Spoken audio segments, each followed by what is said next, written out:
Se possível, não saia do seu lugar, não se mexa não. Que é muito desagradável a gente estar pregando. Eu falo quando aí vira alguém começar a andar para lá e para cá, não tira a concentração de outras pessoas. Então, por favor, se você puder evitar de se mexer aí do seu lugar, sair do seu lugar. A palavra ela pode demorar até 1h30. Se você estiver ligado, prestando atenção, você não vê a hora passar. Não vê. Não é tão. A palavra é tão gostosa, ela, como diz, ela corta dos dois lados, você não sente. Deus fala, ela, quando fala de quinta-feira, Deus falou muito no coração dela, então fala muito no seu coração. Então hoje, vai falar para todos, mas para alguém em especial. Missionária, pastora Elisa Trindade, obrigado por atender nosso convite, né? Obrigado mesmo, você é sempre um prazer poder ouvi-la, né? Porque a gente aprende muito. Eu até falei para você lá na sede outra vez que você é uma garimpeira da palavra. Você lembra disso? Você falou, eu nunca ouvi falar isso. Garimpeiro. Quem é garimpeiro? Você traz coisas que depois de Deus dar uma lapidada, passar no fogo, você provada, é bênção. Então, estaremos sempre atentos aqui do que Deus colocar dentro de você. Obrigada. Seja cada vez mais abençoado. Deus abençoe. Amém. Graça e paz, igreja.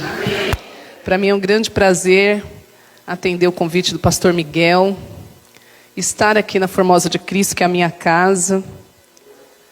Eu me sinto assim aqui também. E eu quero compartilhar com vocês algo que o Espírito Santo plantou no meu coração há alguns meses atrás, que está referido no Evangelho segundo escreveu João, no capítulo 20 desse Evangelho.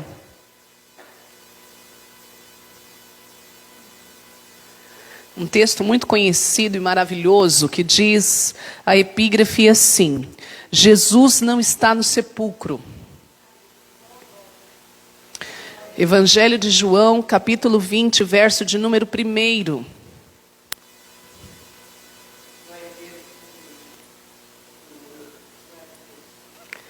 Está escrito assim: e no primeiro dia da semana, Maria Madalena foi ao sepulcro de madrugada, sendo ainda escuro, e viu a pedra tirada do sepulcro. Correu, pois, e foi a Simão Pedro e ao outro discípulo a quem Jesus amava, e disse-lhes: levaram o Senhor do sepulcro e não sabemos onde o puseram. Então Pedro saiu com outro discípulo e foram ao sepulcro. E os dois corriam juntos, mas o outro discípulo correu mais apressadamente do que Pedro, e chegou primeiro ao sepulcro, e abaixando-se viu no chão os lençóis, todavia não entrou. Chegou, pois, Simão Pedro, que o seguia, e entrou no sepulcro e viu no chão os lençóis, e que o lenço que tinha estado sobre a sua cabeça não estava com os lençóis, mas enrolado num lugar à parte. Então entrou também o outro discípulo, que chegara primeiro ao sepulcro e viu e creu, porque ainda não sabiam a Escritura que era necessário que ressuscitasse dos mortos. Tornaram, pois, os discípulos para a casa. E Maria estava chorando fora junto ao sepulcro. Estando ela, pois, chorando, abaixou-se para o sepulcro e viu 2 anjos vestidos de branco assentados, onde jazera o corpo de Jesus, um à cabeceira e outro aos pés. E disseram-lhe eles: mulher, por que choras? Ela lhes disse: porque levaram meu Senhor e não sei onde o puseram. E tendo dito isto, voltou-se para trás e viu Jesus em pé, mas não sabia que era Jesus. Disse-lhe Jesus: mulher, por que choras? Quem buscais? Ela, cuidando que era o jardineiro, disse-lhe: Senhor, se tu o levaste, dize-me onde o puseste e eu o levarei. Disse-lhe Jesus: Maria. Ela, voltando-se, disse: Raboni, que quer dizer mestre. Disse-lhe Jesus: não me detenhas, porque ainda não subi para o meu Pai, mas vou para os meus irmãos. E diz-lhe que eu subo para o meu Pai, vosso Pai, o meu Deus e o vosso Deus. Maria Madalena foi e anunciou aos discípulos que vira o Senhor e que ele lhe dissera isto. Amém? Irmãos, Nós estamos diante de um texto que revela a paixão de uma mulher. Ela é apaixonada pelo ministério do Messias. E ela tem toda a razão para isso. Porque eu penso que a mola propulsora deste amor era uma profunda gratidão. Ela havia encontrado ele num momento muito miserável. Ela tinha uma opressão demoníaca violenta. E outros textos apontam que ela foi liberta desta opressão no ministério de Jesus. E só quem passou por uma opressão demoníaca sabe o que isso significa. Eu passei a minha infância inteira sendo educada por uma mãe espírita que, ora eu falava com ela, ora eu falava com uma entidade. Como criança eu não tinha condição de averiguar essa condição. Então eu entendia que a entidade era minha própria mãe, né? Até eu perceber que era uma batalha espiritual. Então eu era punida por aquela entidade, eu era perseguida por aquela entidade, eu era odiada por aquela entidade. E isso pelo corpo da minha mãe. Então você possa imaginar que a minha mente ficou distorcida, porque eu acreditava que aquilo era minha mãe. Então eu comecei a assumir a ideia de que eu era odiada, muito pequena. E isso trouxe profundos conflitos e feridas na minha alma. Mas quando eu conheci o Evangelho, que Jesus me libertou daquela escravidão, olha, eu não tenho como dimensionar para vocês, sabe? Por isso que hoje as pessoas falam, nossa, Elisa, você faz diálise e você sai para pregar ainda. Nossa, você devia ficar quietinha e não sei o quê. Irmãos, o que eu recebi de Deus é tão extraordinário, que se eu passar assim o dia inteiro te contando, te falando, testemunhando, compartilhando, orando, é pouco. Porque é demais, é fantástico o que Cristo fez no meu espírito, o que Ele fez na minha alma, o que Ele fez na minha mente, o que Ele vai fazer na tua vida também, o que Ele vai fazer na nossa vida, amém? Então, a gratidão é tão forte que gera um vínculo extraordinário. E essa mulher está debaixo desse vínculo. E quando você tem um vínculo profundo com alguém, você tem foco naquela pessoa. E ela tem um foco muito claro. Maria Madalena, ela não perde esse foco com todo o prejuízo que ela está vivendo. Porque neste momento que ela está andando com Cristo, ela financia o ministério dela. Ela compartilha com Ele do tempo, do seu dinheiro, da sua saúde, da sua atenção, da sua juventude, da sua força, de tudo que há nela. E mesmo com esse vínculo tão intenso e formidável, existe um dia na vida do crente que Deus resolve provar esse vínculo, ainda que esteja extremamente exposto.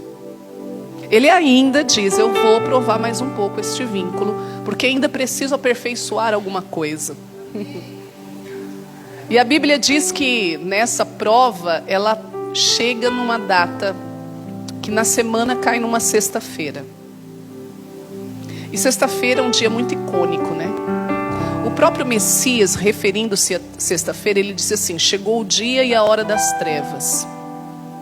Foi um dia tão pesado que os discípulos nem suportaram a existência daquele dia e dormiram de uma tristeza profunda que pairava no ar, que eu creio que tornou o ar até rarefeito. Você já entrou num lugar assim, num ambiente que a tristeza é tão forte que você tem até dificuldade de respirar? A melancolia é tão pesada que você parece penetrar numa estrutura. Eu tenho essa sensação quando eu entro na clínica de hemodiálise. É uma sensação física. Eu até estou bem assim, estou conversando tão normal. Quando eu entro, parece que eu passei uma película de morte. É uma coisa impressionante, gente. Por isso que eu creio que muita gente lá morre mais da condição emocional, da afetação daquele lugar, do que da própria doença. Porque você entra num ambiente onde você é profundamente afetado. A sexta-feira é isso. Uma sexta-feira onde os demônios vão começar a atuar com uma autorização de Deus, uma permissão dele. Então está aquele clima pesadíssimo. Porque Jesus vai acontecer naquela sexta-feira a maior injustiça que o planeta já cometeu a respeito de um ser humano. Porque matar o Messias foi o pior crime da humanidade.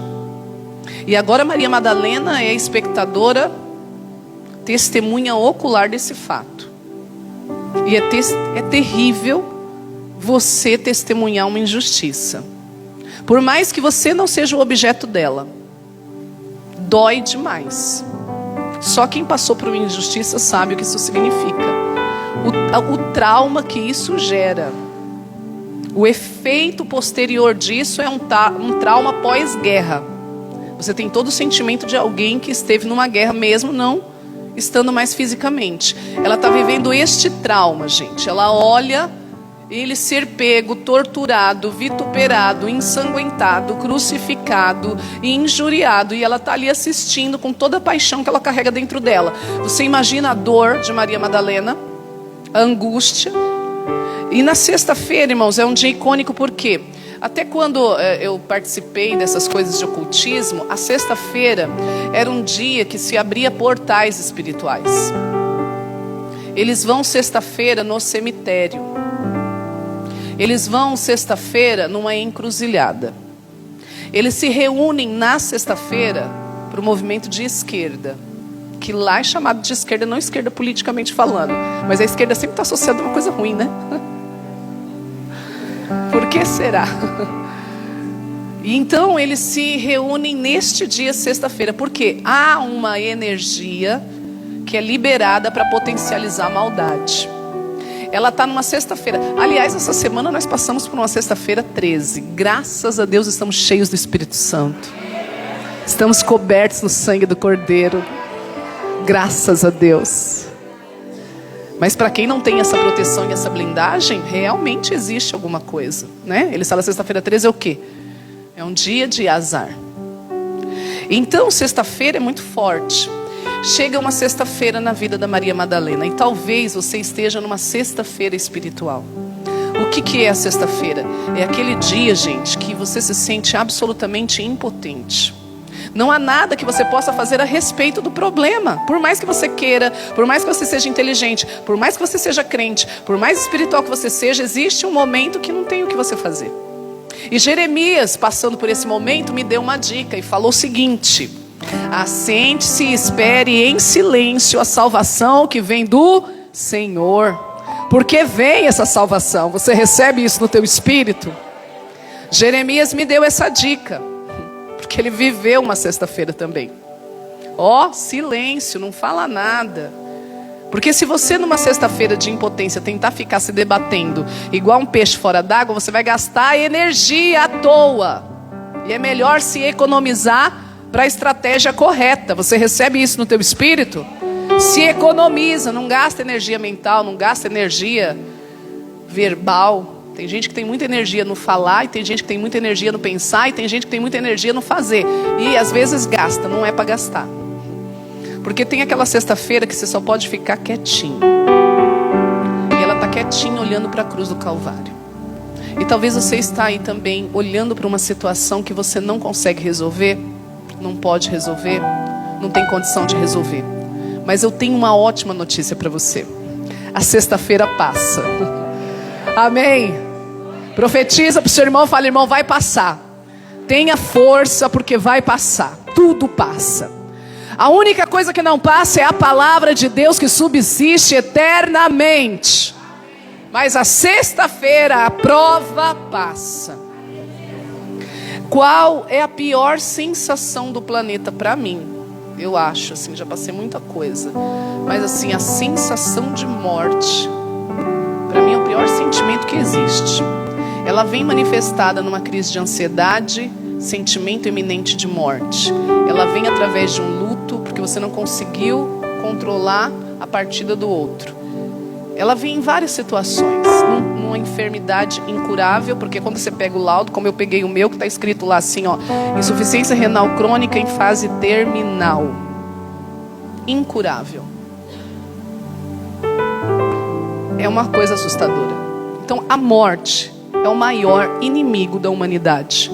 Mas ela já foi vencida por Senhor Jesus. E nós olhamos agora no olho dela e dizemos: onde está, ó morte, a sua vitória?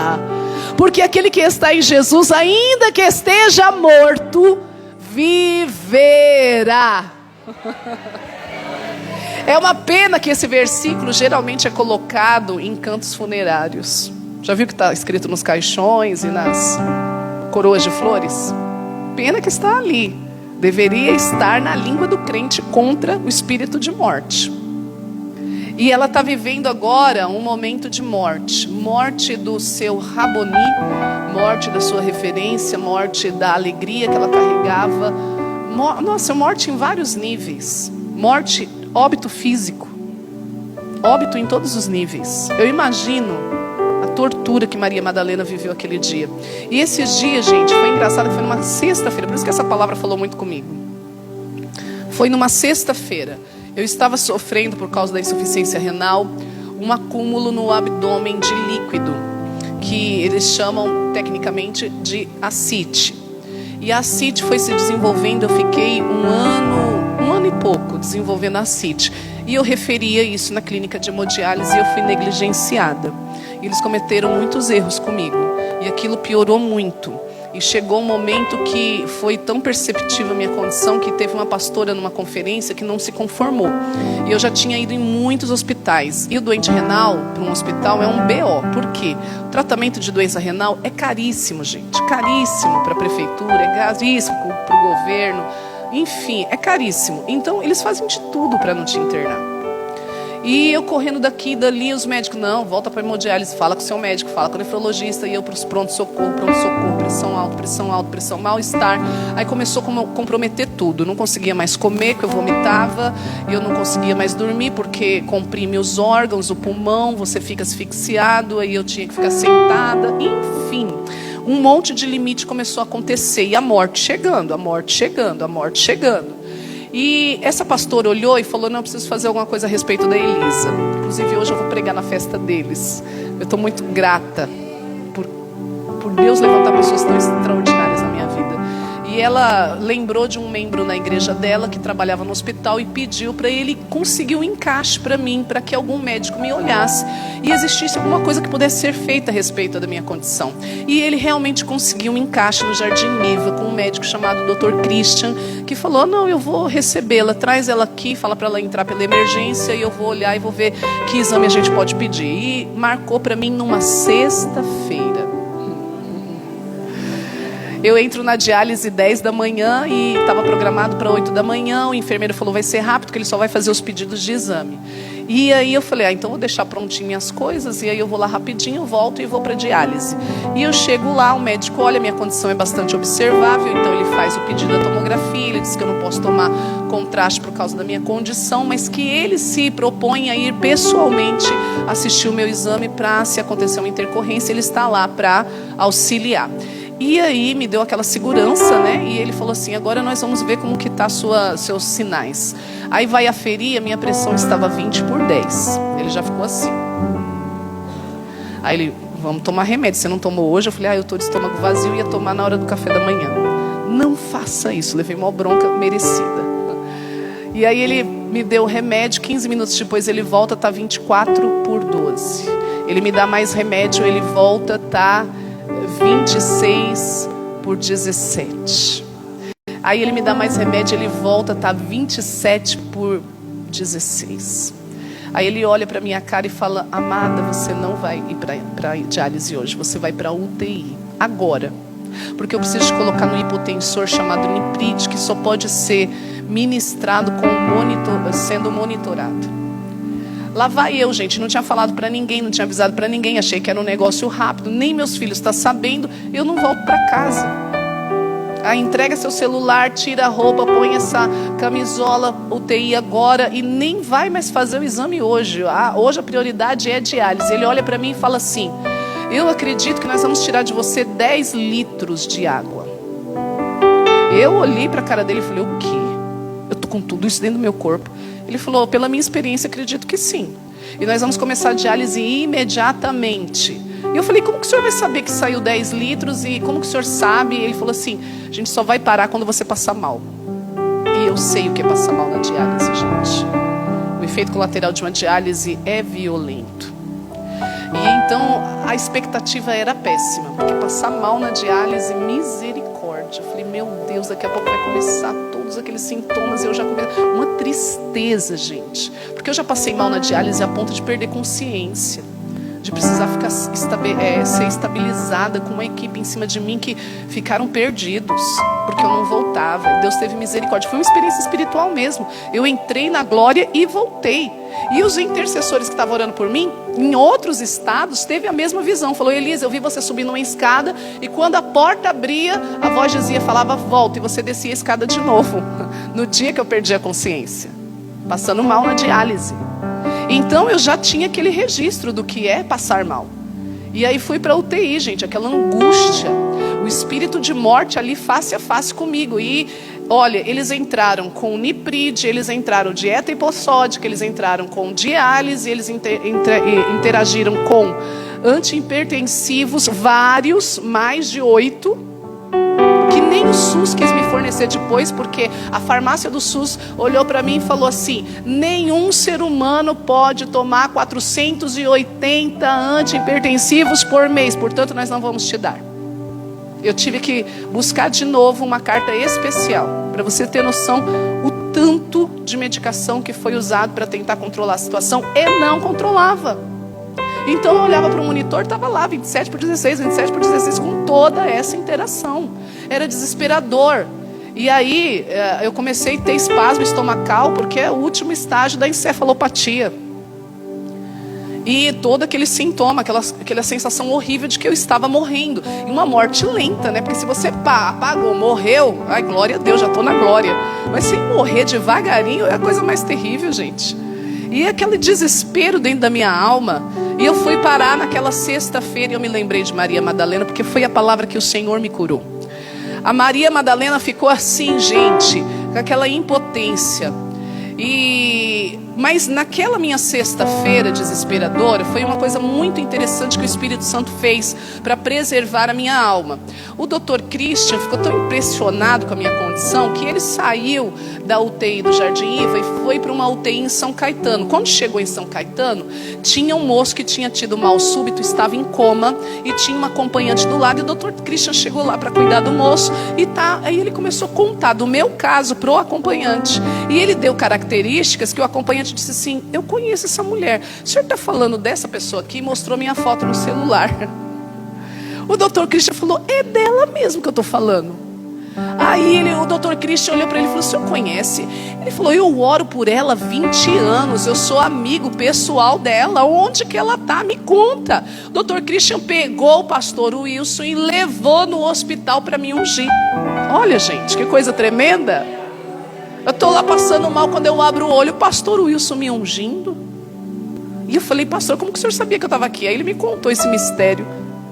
Aí vai decorrendo as horas, os dias, diálise uma atrás da outra. Tira 3 litros, tira 3 litros, tira 3 litros, tira 3 litros. Aí a chefe da diálise, que comanda 12 hospitais, nunca vai assistir de perto, ela comanda por videoconferência. Mas nesse dia ela achou, Deus tocou. Ela falou assim: eu vou lá no IVA ver como que está a equipe. Quando ela abre a porta da UTI, ela: Elisa Trindade, não acredito. É você que está aqui? Que maravilha. A menina me conhecia de pregação, que eu congreguei com a família dela. Me tratou como uma rainha. Minha diálise foi uma bênção. Porque o tratamento dos profissionais fazem toda a diferença, gente, num tratamento agressivo como é a hemodiálise. Então foi tudo muito preparado, muito respeitoso. Fui muito bem tratada. O Espírito Santo me deu uma palavra para ela, porque ela estava passando um episódio, e o Espírito de Deus me instruiu a falar com ela. Foi uma conferência maravilhosa. O chefe da segurança veio fazer um procedimento lá. Quando ele abriu: Elisa Trindade, minha mãe te conhece do Facebook, acompanha suas lives. Levantou um povo para orar por mim. Aí veio o menino da ambulância trazer uma paciente, dengue hemorrágica. Quando ele abre: Elisa Trindade, não acredito, minha igreja está orando por você. Enfim, gente, nós transformamos aquela UTI numa Assembleia de Deus. Porque cada pessoa dessa que eu estou falando para você punha a mão sobre mim, profetizava. E os protocolos daquela UTI foram quebrados. para Deus consolar o meu coração e me fortalecer. E com isso, eu quero declarar sobre a sua vida: Deus vai levantar pessoas para te ajudar na sua sexta-feira. Porque na sexta-feira a gente não tem força nem de orar, gente. A gente nem sabe o que falar para Deus. Mas aí Deus levanta alguém. E eu quero declarar amigos maravilhosos para você. Alianças formidáveis para você. Como eu sou grata por cada pessoa que eu estou referindo aqui. Irmãos, e o Dr. Christian ficou tão chocado que ele ficava olhando para mim assim: menina, quem é você?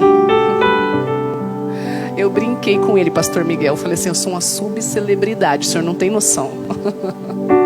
E ele começou a rir, o Espírito Santo começou a ministrar a vida dele também, porque a chefe da diálise olhou para a cara dele e falou assim: olha, doutor, o senhor se conserta, porque olha, Deus revela tudo para ela. Brincando, né? Aí ele correu: não. Mas aquele doutor, gente, foi levantado pelo Espírito Santo de Deus. Sabe o Arlen? Deus tinha usado o Arlen para falar: vou eu levantar um médico que terá compaixão de ti. Um mês antes desses episódios. Que coisa tremenda, né, gente? Eu até achei que era o transplante. Quando ele falou a revelação, eu falei assim: deve ser o transplante. Mas não foi esse episódio. E o Dr. Christian cuidou muito bem de mim naquele hospital. Maravilhosamente, parecia um pai. E ele foi me tirando daquele quadro crítico. Eu estava morrendo e eu não sabia. E ele foi me tirando daquele quadro. Mas sabe, eu falei para você que a sexta-feira passa e chega o sábado. O sábado é aquele dia na vida de Maria Madalena que as coisas não fazem sentido, pastora. Porque não tem sentido. Pensa comigo. O que eles estão comemorando no sábado? A Páscoa. Qual que é o objeto de louvor da Páscoa? O Cordeiro. Aí eles pegam e falam assim: não, nós vamos matar ele na sexta para não atrapalhar a nossa Páscoa. Nós vamos tirar o principal objeto de atenção da Páscoa. Olha que absurdo. Uma Páscoa sem cordeiro. A Maria Madalena já sabe disso. E ela tem que agora abrir a janela da casa dela e ver o povo numa festa falsa. Numa festa ridícula. Numa festa sem o cordeiro verdadeiro. Irmãos, isso traz uma má digestão espiritual em qualquer pessoa espiritual. Porque você olha a alegria do mundo, é uma alegria passageira, sem o foco verdadeiro. Eles arrancam o cordeiro da história e quer que a gente se alegre de qualquer custo. Não faz sentido pra gente as coisas do mundo. Eu tenho até um filho que ele brinca comigo. Meus filhos até hoje tiram sarro de mim, né? Porque a gente era aqueles crentes chato. Foi ficando melhor. Mas era chata. Eu acabei com a infância dos meninos. Aí esses dias eu falei: ai gente, vocês não me levam no cinema, eu quero passear, ninguém me leva no cinema. E eu vou com as minhas amigas também. Aí meu filho brincando olhou pra mim e falou: a senhorita não vai no cinema. Eu falei: por que eu não vou no cinema? Ele falou: porque você falava que televisão era pecado. Agora você não vai no cinema. Eles ficam pegando no meu pé. E o dia que eu falo assim: ai gente, eu já estou tão cansado, hoje eu não vou. Ah, a senhora vai no culto. Ah, mas você vai, porque quando eu era pequeno, você me arrastava. Agora você vai, como que você não vai? Eles acabam comigo. Por quê, gente? Eles falam, o meu filho Abner fala: eu sou crente desde que minha mãe me arrastava para a igreja. E era assim mesmo. E por quê? Porque a gente chegava Natal, a gente acabava com o Natal deles. Porque Papai Noel não existe. Existe Papai do Céu. Ah, por quê? Né? Chega Páscoa, coelho da Páscoa não existe, porque ele nem bota ovo que tirar de chocolate. Então esquece isso. Então a gente ia tirando as fantasias, né? Por quê? Porque as coisas não fazem sentido. A alegria do mundo não faz sentido pra gente. Agora você imagina você ter que ver pela janela da tua casa toda essa demagogia com você de luto. O crente está chorando e parece que o endemoniado está prosperando. Você já teve essa sensação? É horrível. O crente está chorando e o perturbado está lá. Tuts, tuts, tuts, tuts, tuts, tuts, tuts. Você fala: meu Deus, será que sou eu que tenho um problema? Você já teve esse conflito básico? Você fala: não, deve ser alguma coisa errada comigo. Não é possível. Eu devo ter algum problema. Porque para mim não tem alegria, não tem sentido. como assim? Ele faz isso e está nessa alegria toda. Só que a alegria do mundo, gente, é passageira. É uma alegria efêmera. A alegria do crente é profunda. Ela tem um preço, mas ela é profunda. Ela é insondável. Ela é transformadora, gente. Vale a pena chorar com Cristo. Vale a pena sofrer com Cristo. Vale a pena ser provado no último com Cristo, tendo a certeza que Ele está com você. Por isso que o salmista diz assim: ainda que eu andasse pelo vale da sombra da morte, ainda que isso me aconteça, eu não temerei mal algum. E qual é o motivo pelo qual eu não temo? Porque tu estás comigo. Levanta a sua mão e recebe essa palavra. Tenha essa certeza, Ele está com você. Esse é o maior bônus da tua existência. Mas no sábado eu aprendo algo com Maria Madalena, e eu aprendi isso na UTI. Preste o seu culto, ainda que nada justifique a sua alegria. Isso é fé. Ela pegou os vasilhames com perfume e disse: sábado eu não posso, mas ninguém me segura de adorar. Ela não lesou o altar de adoração por causa de um prejuízo. Muitas pessoas no prejuízo, o primeiro lugar que elas lesam, Pastor Miguel, é o altar. Elas lesam sonegando adoração.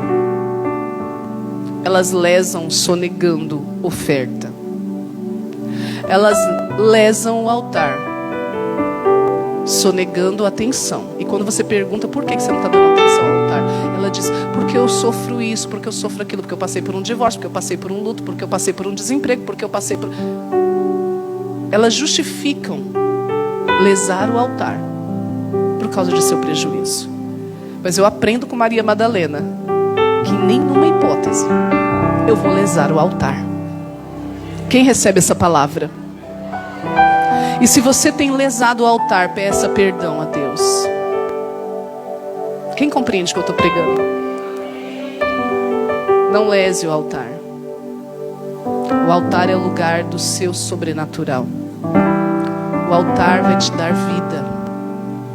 O altar vai te dar casa própria. O altar vai te dar respeito. O altar vai te dar santidade. O altar vai te dar paz. O altar vai te dar livramento.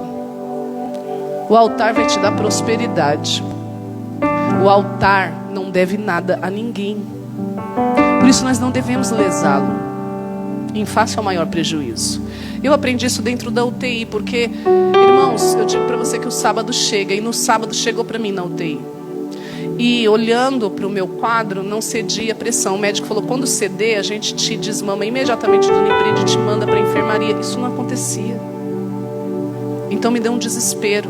Quando chegou no final do sábado, o médico olhou para mim e falou: Elisa, você vai ter que ficar aqui nesse final de semana na UTI. Talvez você só saia na quarta. Me deu uma angústia, gente. Uma sensação horrível, que eu estava morrendo. Eu falei: Jesus, eu não queria morrer nesse lugar. Uma sensação muito forte de morte. Você sabe como é uma UTI, né? Não tem janela. Você perde a noção de tempo e espaço. Não tem cor, tudo branco. É um claustro. Desse lado eu tinha uma agulha com contraste, para introdução do contraste. Uma agulha para o acesso do Nipride. Estava na bomba de Nipride. Desse lado eu tinha uma agulha para tirar o meu sangue sujo e devolver o sangue limpo. 2 agulhas desse lado, 2 agulhas desse lado. Desse lado o aferidor de pressão arterial, que apertava de 15 em 15 minutos, que cada vez que ele apertava as agulhas moviam. Teve uma hora que eu falei: pelo amor de Deus, tira do meu braço, põe na panturrilha, não aguento mais. Aí colocaram. A dor na panturrilha é pior do que no braço, gente. Vocês acreditam? Eu fiquei chocada, eu não sabia que doía tanto. Aferi pressão na panturrilha. Eu não sei se eu estava muito sensível. Não, volta pro braço. Era assim. Gente, eu não tenho diabetes. Fura. Ai, Senhor, e não adianta você falar. E a gente entende todo esse protocolo. Gente, mas aquele sofrimento. Aí teve uma hora que eu tive uma crise de claustrofobia, quando o médico falou, você não vai sair daqui. Me deu um negócio ruim, meu Deus, eu tenho uma janela, eu tô sol, eu vou morrer. Aí você sabe como é uma crise de ansiedade, talvez. Começa a sudorese, tontura, ânsia de vômito, tremedeira, taquicardia. Comecei a ter todos esses sintomas por claustrofobia. Porque ele falou, você não vai sair, minha cabeça começou a imaginar um monte de bobeira. A famosa seta do diabo. Já recebeu uma seta na mente? Não é horrível? É pensamento intrusivo. Você não consegue se desviar dele, fica aquela coisa. Horrível. Aí eu falei, eu vou chamar o enfermeiro, vou pedir um calmante, porque eu não estou aguentando. Quando eu estou pensando em chamar o enfermeiro, a atmosfera muda. A presença de Deus entra na UTI de uma forma palpável. Como se eu estou diante de um ser humano, assim, carne e osso. A presença senta na minha cama. E eu sei que eu estou diante de uma conferência com o Espírito Santo. A atmosfera mudou imediatamente. Começou a afrouxar aquela sensação e um alívio imediato. E eu aproveitei a presença para reclamar da vida. Porque eu sou dessas. Eu aproveitei a presença e falei, Senhor Espírito Santo, querido, eu te agradeço por o Senhor ter vindo me socorrer, fazendo jus ao seu nome, que é consolo. Mas eu preciso te perguntar, por que o Senhor me permitiu vir parar no ventre da baleia? Me achando Jonas. Estava me achando, pastor. Ai, quem me dera ter a unção de Jonas. Por que o Senhor me pôs no ventre da baleia? O Espírito Santo, com muita educação, com muita gentileza, olhou para mim e falou, Elisa, então, no ventre da baleia tinha ar-condicionado? Aí já começou o tratamento, né? Aí eu olhei assim, não. No ventre da baleia tinha comida quentinha na hora certa para Jonas, como você está recebendo?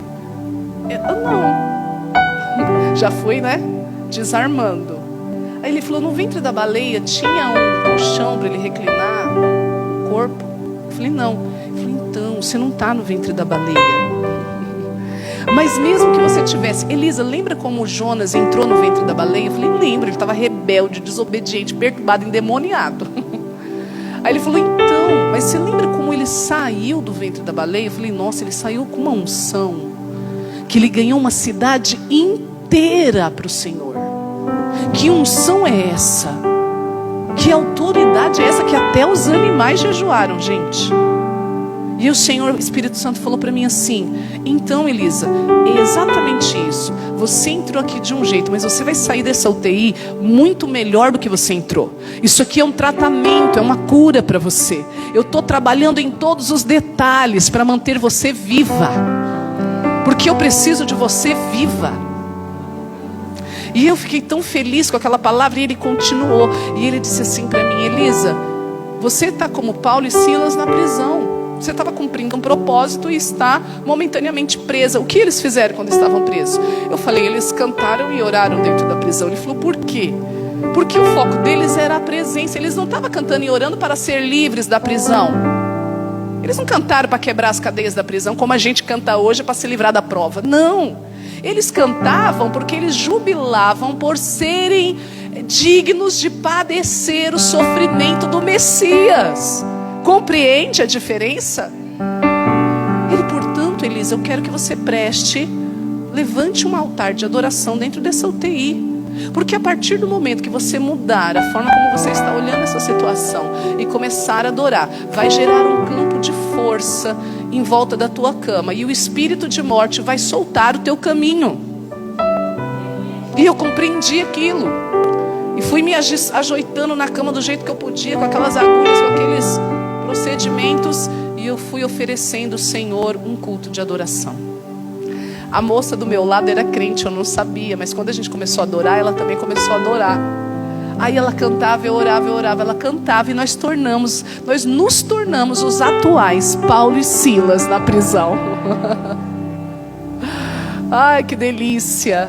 E a unção naquele quarto. Os enfermeiros que entravam falando alto, quando perceberam a atmosfera, começava a entrar baixinho, em respeito à presença. Por volta da 1h30 da manhã, eu disse: Espírito Santo, eu preciso parar o culto, porque eu preciso tomar Zolpidem. Eu tomava Zolpidem há alguns meses, porque eu não tinha condição de dormir por conta da ascite. E aí, quando eu fui falar isso para o Espírito Santo, sabe o que ele falou para mim? Ele falou: você não vai pedir o Zolpidem para ninguém, porque eu sou o teu sono, eu sou o teu descanso. Você vai liberar a palavra e vai dizer: eu deitei e dormi, me levantei porque o Senhor me sustentou. E aquilo que ele falou para mim me pareceu tão improvável, gente, que eu não tive coragem de retrucar, obviamente. Mas dentro de mim eu falei: ai, já é demais. Porque se na minha casa, com meu edredom, cheirando Downy, eu não consigo dormir, eu vou dormir com esse monitor cantando na minha cabeça, com essas agulhas. Bom, eu vou ficar quieta porque eu tenho juízo. Mas dentro de mim, gente, foi muito difícil acomodar aquela informação. Mas qual não foi a minha surpresa quando por volta da 1h30 da manhã, no meio da adoração, eu apaguei e dormi como uma pedra e acordei só na virada do plantão. Eu não vi nem quando eles furaram meu dedo para medir a glicemia. Vocês acreditam numa coisa dessa? Eu dormi todos os dias no Jardim Iva e estou dormindo todas as noites. 8 horas sem interrupção e acordo renovada. Nunca mais eu tomei um Zolpidem. Eu cheguei em casa e joguei essa medicação fora. E quando a médica no outro dia olhou meu histórico, sabia que eu consumia Zolpidem, ela olhou para mim e falou: quem passou essa medicação para você? Só que mal sabia ela que eu já tinha sido liberta. Foi no outro dia. Ela falou assim: quem que passou essa medicação? Eu falei: foi o nefrologista. Ela falou: essa é a pior medicação que alguém podia te dar. Eu não recomendo isso. Você tem que parar com isso. Eu dentro de mim já parei. Irmãos, é extraordinária a ação do Espírito Santo. Eu quero declarar Ele se movendo sobre a sua vida. Ele tem cura para a nossa vida. Ele quer reprogramar a tua mente. Ele quer reorganizar o teu interior. O Senhor está dizendo: essa prova não vai te matar. Ela vai te dar vida, porque o Senhor está na tua provação junto contigo. Você recebe essa palavra? Ainda naquela conferência com o Espírito Santo, ele falou para mim: Elisa, como Maria Madalena recebeu uma boa notícia, amanhã é domingo, você vai receber uma boa notícia. E passou aquela noite, enfim, eu dormi. E sabe, Maria Madalena, gente, no domingo pela manhã, a paixão e a gratidão que ela tinha era tão violenta que ela ignorou o perigo que corria. Porque ela está diante da guarda pretoriana, a guarda truculenta que tirou a vida de Jesus. Ela faz parte da escola de Jesus. Eles estão querendo pegar todo mundo para bater ou matar. Ela ignora o perigo, indo de madrugada, numa época que não tem Enel, né? Eu estou acostumada a falar Eletropaulo. E quando eu era criança eu falava Light. Eu sou da época da Light, gente. Abafa o caso. Eu sou da Light. Credo. Gente, não tem luz elétrica. Ela está indo no breu. O que leva uma mulher a fazer isso, gente? O que ela viu que faz ela ter essa atitude? Só que ela chega lá, pastor Miguel, ela está sequelada, porque a sexta foi muito forte, o sábado foi muito terrível. Tem condição na nossa vida que traumatiza mesmo, faz uma fratura na tua alma, sequela. E aí quando ela chega e o sepulcro está vazio, ela não consegue interpretar as coisas com exatidão, porque a sequela está falando com ela. E é isso que acontece na vida de muito crente. Ele para de conversar com a promessa e começa a falar com a ferida. Você compreende isso? E a minha pergunta hoje pelo Espírito para você é: com quem você está conversando? Quem está está falando na tua cabeça? Será que é o trauma? Será que é a sequela? Será que é a ferida? Porque a ferida fala assim: eita, Maria Madalena, perdeu de novo, hein? Perdeu, playboy. A ferida está dizendo para ela o quê? Tadinha de você, perdeu tempo. Trouxe as especiarias e nem vai usar. Oh, judiação. A ferida fala isso pra gente, pastora. E quando a ferida fala, a gente se acha tão impotente de novo, tão inferior, que a gente considera que alguém está melhor do que a gente. Mas é porque a ferida está falando com você. Aí quando a ferida está falando com você, você acha que a grama do vizinho é mais verde. Mas eu quero declarar que Jesus vai te curar tanto que a ferida vai parar de falar com você. Quem recebe essa palavra? Eu quero declarar: o Senhor vai silenciar a voz dessa sequela. Porque gente sequelada não produz. Gente sequelada atrapalha. Aí ela tá lá, a ferida tá falando: chama alguém para te ajudar, porque você é incapaz, insuficiente e inadequada. O que ela faz? Corre e vai chamar Pedro e João. Ah, quem sabe? Eles são homens, eles são fortes, eles resolvem. Eles vão achar Jesus para mim. Ela terceiriza o sistema. Presta atenção nessa palavra. Terceirização de sistema pode, em alguns casos, indicar a precariedade do mesmo. Em alguns casos, terceirização é bom. Na maioria das vezes é péssimo. Tudo que é terceirizado fica pior. Eu já vi isso acontecer em empresa várias vezes. Fica muito pior. E às vezes a gente quer terceirizar o encontro com Jesus. Acha Jesus para mim? Mendigância espiritual. Ai, me dá Jesus. Me dá Jesus. Me dá um pouquinho de Jesus. Sabe o olho do gato do Shurek? Quando meus filhos vêm com esse olho, eu já falo: quanto que você quer? Porque quando faz esse olho, me dá Jesus, me dá Jesus. Eu quero declarar que essa mendigância vai cair por terra, em nome de Jesus. Você recebe essa palavra? O véu foi rasgado, o caminho está livre. Agora é face a face. É você e ele e você. Não tem intermediário nem mediador. Ele é o único e suficiente. Você recebe essa palavra? As pessoas pedem para ser enganadas, pastor. Eu falo como profeta, porque Jesus nos tem ungido. E aí ele revela segredos. Eu tenho culpa dele revelar segredo? E algum mérito nisso? Nenhum. Mas Deus dá. Todo dia, toda hora? Não. Queria que fosse. Eu vejo uns vasos revelando até por live, eu fico chocada. Meu Deus, que Wi-Fi é esse? Que o meu tá quebrado então. Porque não é toda hora. Só que a pessoa vê um episódio, fica maravilhada, aí fica me espremendo. Ai, Deus te mostrou alguma coisa? O que é isso? É o olho do gato do Shurek mendigando Jesus. Ai, Deus te mostrou alguma coisa? Ai, missionária, Deus falou alguma coisa para você? Ai, meu Deus do céu. Chega, me oprime. Aí eu fico assim: ai, Senhor, eu já venci essa fase, mas teve uma época que eu me senti obrigada a falar um negócio para a pessoa. Aí depois eu falei: gente, ela está querendo ser enganada, porque eu não tenho nada para falar. E eu já vi muito profeta enganando gente. Aí começa a entrar na carne. Aí começa a inventar profecia. Você compreende o que eu estou dizendo? Por quê? Porque a pessoa está mendigando Jesus, gente.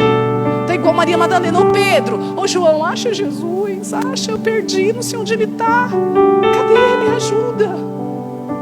Irmãos, está repreendido isso na nossa vida. Quem recebe essa palavra? Por que ela está agindo assim? Porque ela está sequelada. Por que ela está agindo assim? Porque ela está dialogando com a ferida.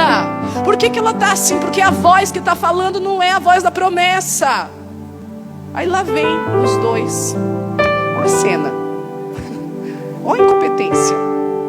Vem um correndo na frente, o João. Aí vem o Pedro atrás. Acho que cansado, pescoço, sei lá. Tá lá. Porque um negócio não é como você começa, é como você termina que é um negócio, gente. Começou bem o João, mas chegou no sepulcro, paralisou. Igual o Chaves. Paralisou. Olha que ridículo. O Pedro, que vem mais devagar, entra, porque é mais atitude atitude do Pedro encarar. Chegou na beira do problema, se enfia, vai de cabeça, resolve. Meu Deus. Aí o Pedro entra, os dois vê o código, porque Jesus deixou um código. Olha que tremendo, uma informação. O lencinho que estava na cabeça dele, olha como Jesus é organizado, eu achei ele lindo, gente. Gente que arruma a cama quando levanta. Eu preciso que uma pessoa dessa ponha a mão na minha cabeça para me receber essa unção. Ai meu Deus, os coaches não falam, a primeira coisa que você tem que fazer é arrumar a tua cama, que sua vida vai ser organizada. Eu faço tudo aí no 3 horas da tarde, eu arrumo minha cama. Eu preciso dessa unção. Mas Jesus não, Jesus é organizado. Pegou o lencinho, dobrou e colocou. O que o lencinho está dizendo? No banquete do judeu, quem está comendo vai levantar, pega o lenço e deixa do lado, dizendo praticamente assim: não tire o meu prato porque eu vou voltar. Ele está dizendo aqui, o lencinho, o código está lá. Mas a ferida fala que aquilo é uma prova. Mas o sepulcro vazio não era uma prova, era a maior bênção de Maria Madalena, gente. Mas eles não conseguem ver os sinais. E aí eles olham, bacana. Cometem a maior deselegância. 2 homens deixam a mulher correndo risco com a guarda pretoriana, com o povo. E vai embora. Olha que deselegância. Quantas vezes você pede ajuda para a pessoa, pensando que ela tem mais do que você, e ela está pior do que você. E você achou que ela estava bom porque você está sequelado. O sujo e o mal lavado andando junto, tentando resolver o problema. Eu quero declarar, Jesus vai nos sarar. Quem recebe essa palavra? Você recebe isso no teu espírito? Toda dependência emocional caia por terra. Toda dependência caia por terra, gente. Nós somos interdependentes, mas não dependentes. Você entende o que eu estou dizendo? Aí os homens vão lá. 2 homens deixou a mulher sozinha. Foram embora. Legal. E isso me aponta para o fato de que as pessoas se conformam só com informação. É muito pouco informação. Eu quero informação, que informação é poder, mas eu quero experiência. Quem recebe essa palavra? Conhecimento e graça. Mas tem gente que se conforma só com poucas informações, nem é muita. E vai para casa. O que é vai para casa? Zona de conforto. Eu pego uma informaçãozinha básica aqui, vou para o meu conforto de novo e não faço mudança nenhuma. Continuo do mesmo jeito. Está repreendido isso na tua vida. Você não vai ficar no mesmo lugar. Jesus tem um lugar de privilégio para você. Busque informação e experiência. Busque a teoria e a prática. Porque Jesus disse: se ouvir e não praticar, é semelhante ao homem insensato que constrói a casa na areia. Não adianta nada, vai vir o vento e a casa vai cair. A prática consolida a teoria. Você recebe essa palavra no seu espírito. Vai embora para casa com poucas informações. Mas eu continuo aprendendo com Maria. Ela me ensina na sexta, ela me ensina no sábado, ela me ensina no domingo. Não é fantástico isso? Ela me ensina na sexta a ter foco. Ela me ensina no sábado não lesar o altar. Ela me ensina no domingo permanecer, perseverar, ser constante, ser consistente. Consistência e constância. Consistência e constância vai dar bom. Vai dar sucesso. Porque consistência e constância unidas é resultado. Compreende isso? Eles vão embora, me deixaram, soltaram a minha mão, não aguentaram o processo, mas eu fico.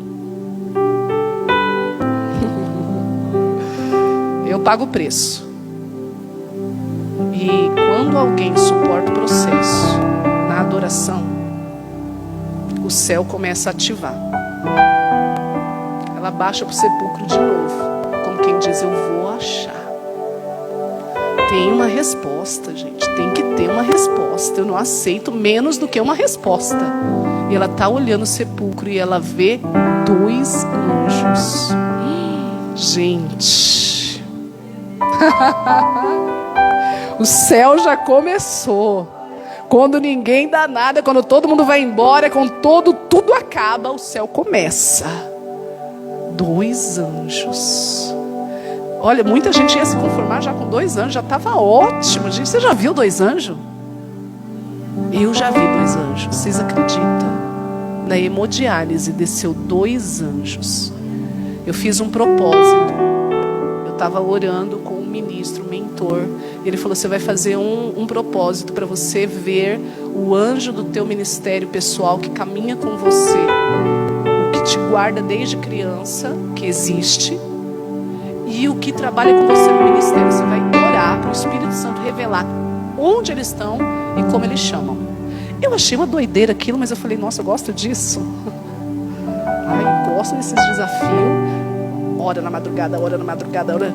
Qual que é o nome do anjo? Onde que ele trabalha? Eu quero ver ele. Fala para ele falar comigo, Jesus. Estou na hemodiálise. Apareceu os 2 de uma vez só. O ministerial e o pessoal, gente. Porque quando eu estou aqui ministrando vocês, o ministerial está trabalhando, porque ele foi destacado para trabalhar, para cooperar com esse ministério. E o pessoal que me mantém vivo, inclusive, tem um trabalho incrível. Até ele era mais magrinho que o outro. Existe. Vieram na hemodiálise e falaram os nomes para mim, gente. Você tem que ter essa experiência. Irmãos, já é chocante, mas ela quer mais. Porque existe mais. E eu quero profetizar mais na tua vida. Ela viu. E ela é muito convertida, pastor Miguel. Ela é melhor do que eu. Porque eu não tenho paciência com pergunta besta. Você tem paciência com pergunta besta? Eu tenho desconfiança que o pastor Miguel também não tem paciência. Eu não sei.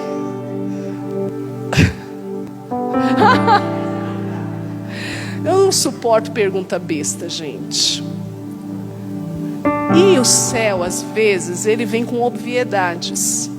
Mas é para ver a tua estrutura. E o anjo olha para a cara da Maria Madalena e fala, por que você está chorando? Eu estou num cemitério. Eu perdi o meu amigo. Eu não sei, acho que eu ia responder assim, não, é que eu vim aqui comprar carne moída. Não tinha. Eu estou com raiva. Mas ela é muito transformada, gente. Que humildade. Como eu aprendo demais com Maria Madalena. Ela fala, porque levaram meu Senhor. Olha que humildade. Eu não sei onde colocaram. Ela ativa o próximo ciclo. Porque a perseverança vai fazer você mergulhar em níveis de revelação. Ativou o outro nível. Porque a frase é muito poderosa, gente. Presta atenção. Ela está falando como mulher frágil. Dentro do contexto da época, mais vulnerável ainda. Ela está dizendo para os anjos o seguinte. Fala para mim onde está o corpo de um judeu, sei lá, 1,80 m, 85 quilos, 90 quilos. É, uma suposição. Morto, pesa mais ainda. Ela está dizendo, eu sou mulher, João, Pedro foi embora, eu estou aqui, mas não tem nada não, eu estou aqui pronta para arregaçar a manga. Fala onde ele está que eu pego. Gente, o que é isso? O que é isso? Sai de madrugada, enfrenta a violência, vai sozinha, persevera. Agora ela está me dizendo que ela é capaz de pegar um defunto pesado sozinha.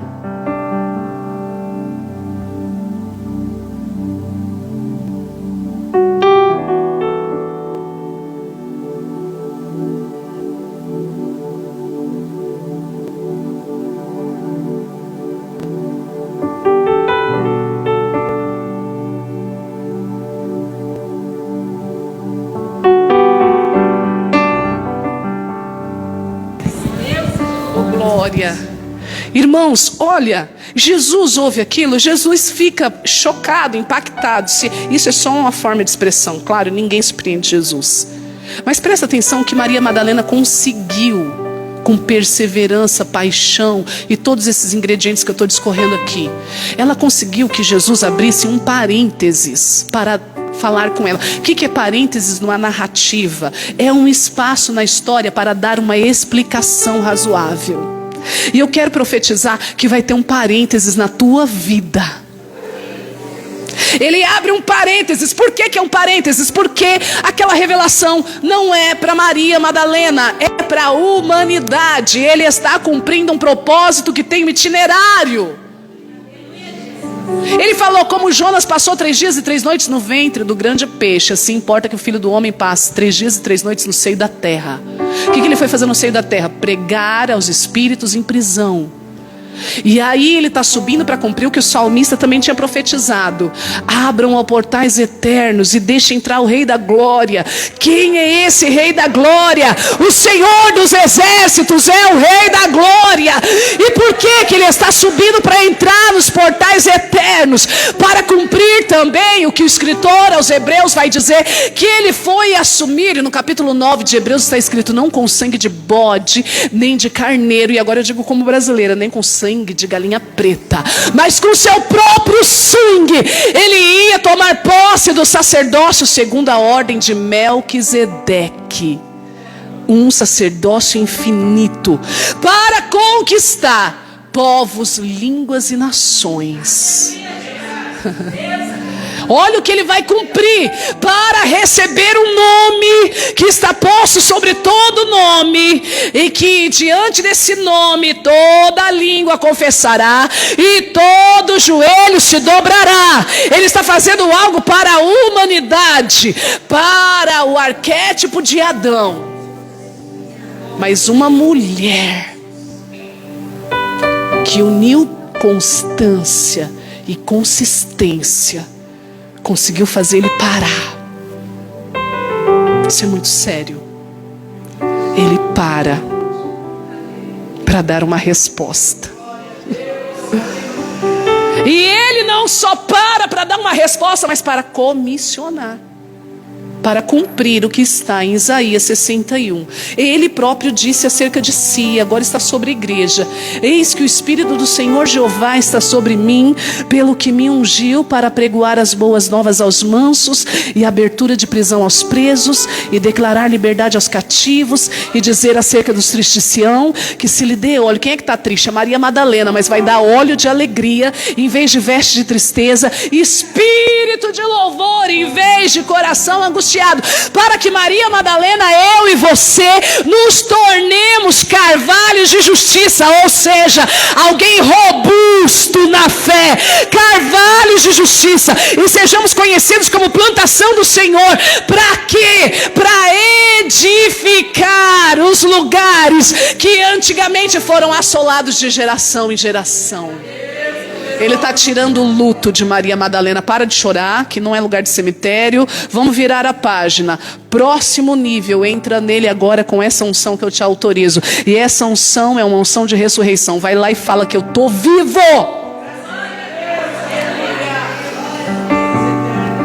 Foi assim que eu saí da UTI. Eu tiro essas vestes de morte. Levanta a tua cabeça. Eu planto dentro de você a minha palavra. Saia e continue testemunhando que eu sou o mesmo. A boa notícia do domingo de manhã o Dr. Christian chega com a equipe. Um monte de papel. Todos os meus exames, tudo que eles tinham averiguado, e vai, faz, mexe. Ele falou: Elisa, pela minha experiência, a CIT está conectada com cirrose hepática medicamentosa, câncer de ovários, extossomose, e foi listando as doenças, todas graves. E ele falou assim: e pela minha experiência e pelo teu histórico, unidos, eu estava com uma péssima sensação a teu respeito, mas nós vasculhamos você e não encontramos nada. Aplauda Jesus, igreja. Nada.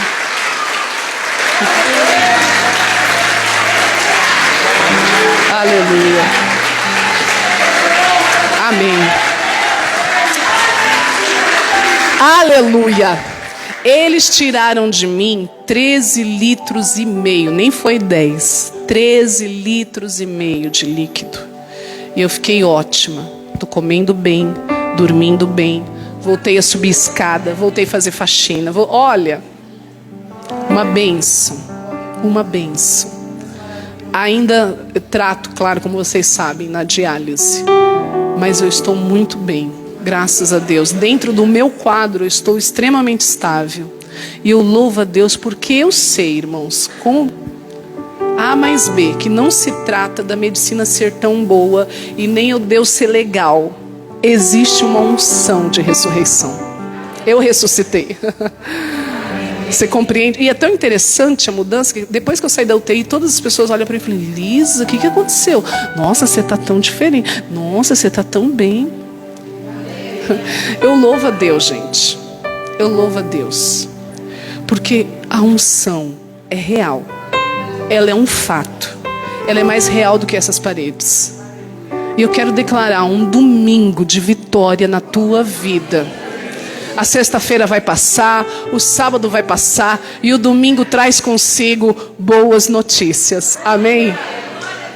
Faça como Maria Madalena, compartilhe o poder de Deus. Amém? Assim eu agradeço essa rica oportunidade. Muito obrigado, pastor Miguel. Que Deus abençoe cada um de vocês com cura divina, com cura na alma, com cura na mente, com cura no corpo. Porque saúde é o ministério de Jesus. É o ministério da saúde. Ministro Jesus. Ele é o médico, eu sou enfermeira. E os obreiros são os técnicos de enfermagem. E muitas vidas vão ser curadas. Amém? Deus abençoe.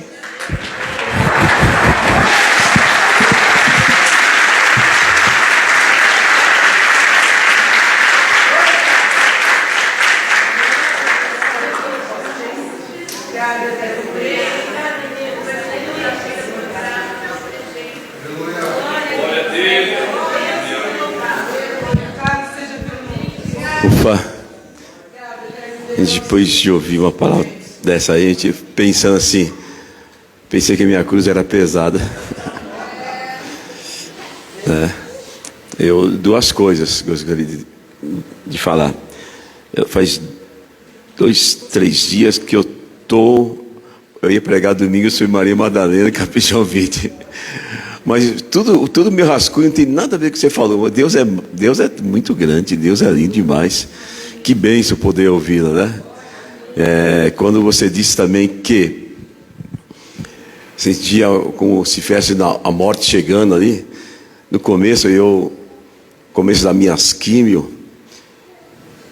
Nossa, gente, a sensação que eu via aquele corredor, tinha 4, 5 ou 6 salas de cada lado. E pessoas que já haviam feito a químio, pessoas assim, só pele e osso, carequinhas, nem se manter nada. E eu olhei a primeira vez e falei: Deus, eu vou ficar assim também? Sinceramente, eu senti, parecia que era o corredor da morte. Jovens, adultos, casal, marido e mulher, entrando naquele lá para fazer a química. Eu pensei: Deus, me perdoa, mas isso não é lugar para mim, não. E eu passei por aquilo também e não sinto saudade nenhuma, mas serviu como experiência. E eu fui usado por Deus também ali, que muitas pessoas já percebi que havia entregado os pontos, eu não tinha força nem para levantar, precisava alguém ajudar. Eu colocava a mão no ombro e falava que Deus ia fazer na vida dela como estava fazendo na minha, e como está fazendo na sua e cada um de nós. Então, muito obrigado, Deus, que essa força que você, através da palavra de Deus, transmitiu a todos nós. Que a bênção do Deus Pai, sabe, assim como o povo de Israel ficava esperando a bênção de Arão, do servo do Senhor, o sacerdote no monte, ficava aguardando. Eles esperavam e eles estendiam as mãos. Era a maior coisa que eles queriam ouvir, sentir a bênção do Senhor. Que a bênção de Deus esteja sobre a sua vida, sobre a sua vida. Que a graça esteja, que o amor de Deus, que essa unção de graça, de força, de cura, essa força de vencer, ela se torna cada vez mais forte na sua vida, seu coração, em nome de Jesus Cristo. Não desista nunca. O processo que você contou aqui não dá para desistir nunca. Eu me lembro que um tempo atrás eu a vi lá na sede. Irmão, eu sinceramente, nós oramos por você. Eu fui embora muito triste quando eu a vi. Você estava bem desligado todo o culto. Eu falei para o pastor João, meu irmão, não, eu vou embora triste. Porque eu contei e falei para ele, não posso ver a nossa irmã daquele jeito. Deus, se eu orava um tanto, eu preciso orar 2 tantos em favor da minha irmã. 2 tantos eu orava. Porque era triste ver, eu não conseguia ver você daquele jeito. E hoje você está perto do que você estava. É aquela canção, hoje estou bem, mas estive mal. Hoje está um dia de sol, mas já fui vendaval, né? Deus abençoe vocês, Deus abençoe cada um. Obrigado a todos mais amanhã. Mais uma vez, gratidão por ter aceito o nosso convite. Amém? Gostaram? Ela é da casa, ela é do ministério, e a gente vai procurar assim trazer um pouquinho mais ela aqui, se ela aceitar. Tá bom? Quinta-feira nosso culto. Pode falar, pastor. Você... Pai, Senhor, irmãos, todos viram aqui sobre a festa da família, né? Põe de novo para mim, Alex, por favor. A Fran, quinta-feira, deu testemunho aqui do que Deus tem levantado pessoas para abençoar esse trabalho, porque é através da festa da família, no mês de setembro, que nós fazemos a coleta necessária para fazer a festa das crianças em outubro. Certo? Então, por isso que a gente coloca e pede participação da igreja, principalmente da igreja, nós, família aqui. Então, olha lá, o combo R$15. Se você não pode vir nesse dia, presenteie alguém, mas participe de todas as formas possíveis. No dia 5 de outubro, o trabalho das mulheres. Mulheres, vocês mulheres da igreja, não é somente o grupo Essência do Rei, são todas as mulheres. Venham ouvir a palestra que vai ser muito boa, instrutiva para nós mulheres. Amém? Outra coisa, Quelita, por favor, fique em pé. A Quelita está preparando nossa cantata de Natal. Então nós estamos contando o grupo de louvor, o grupo Essência do Rei, e mais você que está sentado na nave da igreja, que queira participar do programa de Natal, pode falar com a Quelita que nós vamos ter ensaio flexível durante a semana, certo? Mas nós queremos apresentar a partir de quarta-feira, 20 horas. 20 horas estaremos aqui para começar o primeiro ensaio. O Ministério Infantil também irá participar disso. Então nós queremos fazer diferente dos outros anos, que nós passamos aí, acho que 3 ou 4 anos sem ter uma programação de Natal. E é desagradável, né, irmãos? É desagradável. Nós celebramos o nosso aniversário. Por que não do nosso Salvador? Amém? Então o Natal nós queremos comemorar com a nossa família biológica, nós queremos comemorar dando presentes, recebendo presentes, mas vamos comemorar também adorando ao Senhor, que um dia Ele nasceu para um dia Ele morrer por nós. Amém? Então conto com a igreja, amém? Só vou fazer uma colocação. No primeiro dia a gente foca bastante os eventos, vai lá.